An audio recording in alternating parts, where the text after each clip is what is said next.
आता पायलट महिला असते. जसं मी गडचिरोलीला गेलो तिथं वोल्वोचे ट्रक मोठे मोठे ती महिला चालवते, स्कूटर महिला चालवते, कार महिला चालवते. तर मग रिक्षा का नाही चालवायची? आणि उलट महिला जास्त सुरक्षित चालवते.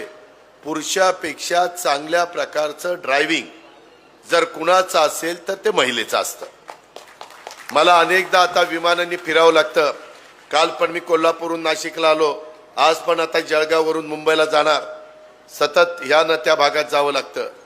मी ज्यावेळेस विमानामध्ये बसतो त्यावेळेस विमान चांगलं लँडिंग झालं स्मूथ की समजायचं पायलट महिला आहे, अतिशय चांगलं उतरवलं. आणि उतरवताना धाड दिशे आदळलं की समजायचं आपला गडी बसलाय. पुरुष माणूस तो काही इतकं सिन्सिअर नाही, धाड दिशे पडतोय. मी पुरुषांनो तुम्ही वाईट वाटून घेऊ नका, खरं ते सांगतोय. नाहीतर तुम्ही म्हणाल ही आमच्याकरता बोलतो का, बघतोच ह्याच्याकडे. तसं काही नाही, आपण भावंड आहोत.